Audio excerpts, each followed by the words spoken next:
मेरे प्यारे देशवासियों, मेरे गरीब भाइयों और बहनों, माताओं बहनों, नौजवान साथियों, आज मैं आप सबसे एक ऐसे विषय पर बात करने आया हूं जो केवल एक सरकारी योजना नहीं है, बल्कि करोड़ों परिवारों के सम्मान, सुरक्षा और सपनों से जुड़ा हुआ है। जब किसी गरीब परिवार को अपना पक्का घर मिलता है तो केवल ईंट और सीमेंट की दीवारें नहीं बनती, बल्कि उसका आत्मविश्वास मजबूत होता है, उसके बच्चों का भविष्य सुरक्षित होता है और उसके परिवार को सम्मान के साथ जीने का अवसर मिलता है। इसी सोच के साथ हमारी सरकार प्रधानमंत्री आवास योजना को मिशन मोड में आगे बढ़ा रही है। हमारा संकल्प है कि देश का कोई भी पात्र गरीब परिवार बिना पक्के घर के न रहे। इसी दिशा में राज्यों के साथ मिलकर लाभार्थियों के सत्यापन, सर्वे, सूची तैयार करने और पात्र परिवारों तक सहायता पहुंचाने का कार्य लगातार किया जा रहा है। जिन पात्र परिवारों के नाम अंतिम सूची में शामिल होंगे, उन्हें निर्धारित प्रक्रिया के अनुसार किस्तों के माध्यम से सहायता राशि उपलब्ध कराई जाएगी। जिन परिवारों के घर अधूरे हैं, उनके कार्य को पूरा कराने के लिए भी चरणबद्ध तरीके से सहायता दी जाएगी। हमारी सरकार ने गरीबों के विकास को सर्वोच्च प्राथमिकता दी है और इसी कारण आवास, शौचालय, बिजली, पानी, गैस, सड़क और बैंकिंग जैसी सुविधाओं को एक साथ जोड़कर समग्र विकास का मॉडल तैयार किया गया है। मैं सभी पात्र लाभार्थियों से आग्रह करता हूं कि अपने बैंक खाते, आधार, डीबीटी, एनपीसीआई और आवश्यक दस्तावेज समय पर अद्यतन रखें, ताकि प्रक्रिया पूरी होने पर किसी प्रकार की असुविधा न हो। मैं ये भी कहना चाहता हूं कि किसी भी प्रकार की अफवाहों पर विश्वास न करें। केवल सरकार और संबंधित विभाग द्वारा जारी आधिकारिक सूचना पर भरोसा करें।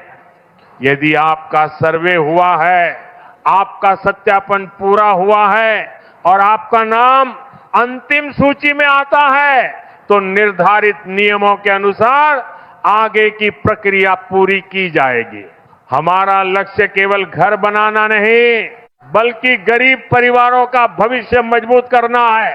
विकसित भारत का सपना तभी पूरा होगा जब देश के अंतिम छोर पर खड़े गरीब व्यक्ति तक विकास का लाभ पहुंचेगा। यही हमारी प्रतिबद्धता है, यही हमारी सेवा है और यही हमारे राष्ट्र निर्माण का मार्ग है। आइए हम सब मिलकर एक ऐसे भारत के निर्माण का संकल्प लें जहां हर पात्र परिवार के सिर पर सुरक्षित छत हो, हर घर में सम्मान हो और हर नागरिक आत्मविश्वास के साथ अपने भविष्य का निर्माण कर सके।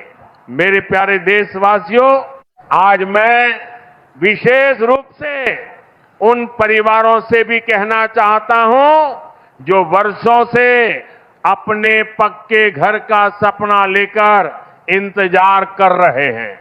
मैं आपकी भावनाओं को समझता हूं, आपकी उम्मीदों को समझता हूं और आपकी कठिनाइयों को भी समझता हूं। हमारी सरकार का प्रयास है कि पात्र परिवारों तक योजना का लाभ पूरी पारदर्शिता के आधार से लिंक रखें, डीबीटी की स्थिति की जांच कर लें, मोबाइल नंबर सक्रिय रखें और यदि किसी दस्तावेज में त्रुटि हो तो समय रहते उसे ठीक करा लें। तो जुलाई महीने का पहला सप्ताह शुरू होते ही प्रधानमंत्री आवास योजना को लेकर सारे लाभार्थियों के लिए लगातार सरकार की ओर से अपडेट जारी किए जाने वाले हैं। ऐसे में देखा जा रहा है कि जिन लाभार्थियों के लिस्ट में नाम है, साथ में सिर्फ इनको मिल रहा है आवास, यानी कि जिन लाभार्थियों का नाम पात्रता की सूची में शामिल है, साथ में ऐसे लाभार्थी जिनको अभी तक प्रधानमंत्री आवास का लाभ नहीं दिया गया है, उन्हीं लाभार्थी को लाभ दिया जाने वाला है। अब रिसेंटली में हमने आपको बताया था कि प्रधानमंत्री आवास योजना के अंतर्गत ऐसे लाभार्थी देखने को मिले हैं जो बाकी पात्र हैं लेकिन उनको लाभ नहीं मिला है। लेकिन अब आपको परेशान या फिर घबराने की आवश्यकता नहीं है। देखो, प्रधानमंत्री जी के अभी आप लोगों ने भाषण में सुना होगा कि लगभग सभी लाभार्थियों को लाभ दिया जा रहा है। इसके अलावा करीबन 3 करोड़ का लक्ष्य रखा गया है प्रधानमंत्री आवास बनाने का। इसके बावजूद अगर आप लोग हमारे चैनल पे पहली बार आए हैं तो चैनल को सब्सक्राइब और वीडियो को लाइक अवश्य करें, और इस वीडियो को अगर आप लोग शेयर करते हैं तो आपकी जो अपात्रताएं हैं वो हमें दिख सकेंगी और हम लोग जान सकेंगे कि आखिरकार आपकी अपात्रताएं क्या हैं और कैसे आपको लाभ मिलेगा। अब रिसेंटली में ऐसे लाभार्थी जो प्रधानमंत्री आवास योजना का लाभ ले रहे हैं या फिर लाभ लेना चाहते हैं, तो ऐसे लाभार्थियों के लिए सरकार की ओर से प्रधानमंत्री आवास योजना का संचालन किया जा रहा है। इसके बावजूद उन्हीं को पक्की छत का लाभ दिया जाएगा, और ऐसे लोग जो आर्थिक स्थिति से बहुत ही कमजोर हैं और उनका सपना था कि भाई उनको लाभ दिया जाए प्रधानमंत्री आवास का, तो ऐसे में प्रधानमंत्री आवास योजना की सरकार ने शुरुआत कर दी है। देखो, जुलाई महीने के 5-6 दिन निकल गए हैं। इसके बावजूद सरकार अभी रिसेंटली में लगातार जुलाई माह खत्म होने से पहले जितने भी लाभार्थियों ने आवेदन कर रखे हैं या फिर जिन लाभार्थियों के नाम लिस्ट में शामिल किए गए हैं या फिर जिन लाभार्थियों को अभी तक लाभ नहीं मिला है, तो ऐसे लाभार्थियों के लिए प्रधानमंत्री आवास का लाभ दिया जाने वाला है। अब रिसेंटली में जब हमने आपको बताया था कि काफी ज्यादा लाभार्थियों के नाम काटे भी जा रहे हैं सूची से, और जारी की गई सूची में अगर आपका नाम दिख रहा है तो आर्थिक रूप से ऐसे परिवार शामिल किए जाने वाले हैं जो दोनों सूचियों में अगर नाम है, तो सरकार की ओर से यह सुनिश्चित कर लिया जाएगा कि आप वाकई पात्र हैं और आपको बेनिफिशियरी लिस्ट में जोड़ा जाएगा। इसके बावजूद प्रधानमंत्री आवास का लाभ दिया जाएगा।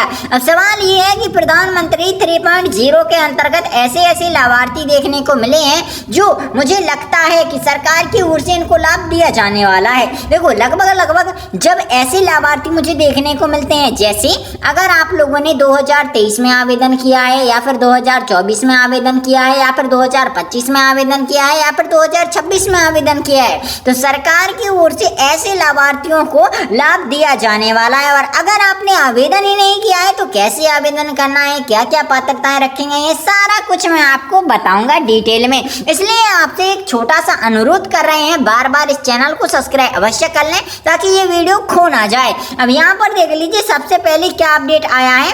ऐसे लाभार्थी जिनका नाम बेनिफिशियरी लिस्ट में चेक कर चुके हैं और उनका प्रधानमंत्री आवास योजना में आवेदन ऑनलाइन नाम दिख रहा है, इसके बावजूद सबसे पहले प्रधानमंत्री आवास योजना प्रधानमंत्री गवर्नमेंट बेनिफिशियरी में अगर आपका नाम आ रहा है तो सरकार की ओर से आपको पहली, दूसरी और तीसरी किस्त जल्दी जारी की जाएगी। इसलिए आपको परेशान या फिर घबराने की आवश्यकता नहीं है। अब रिसेंटली मैं आपको बता दूं, राज्य सरकार द्वारा ऐसे लाभार्थी जो प्रधानमंत्री आवास योजना की लाभार्थी सूची में वाकई शामिल है और प्रधानमंत्री लाभार्थी सूची में इनका नाम शामिल हो गया है। अब रिसेंटली में करीबन 3.0 के अंतर्गत रिसेंटली में 3 करोड़ से अधिक आवास बनाए जाएंगे, सरकार का लक्ष्य रखा गया है। इसलिए आपसे कह रहे हैं, अगर कोई भी समस्या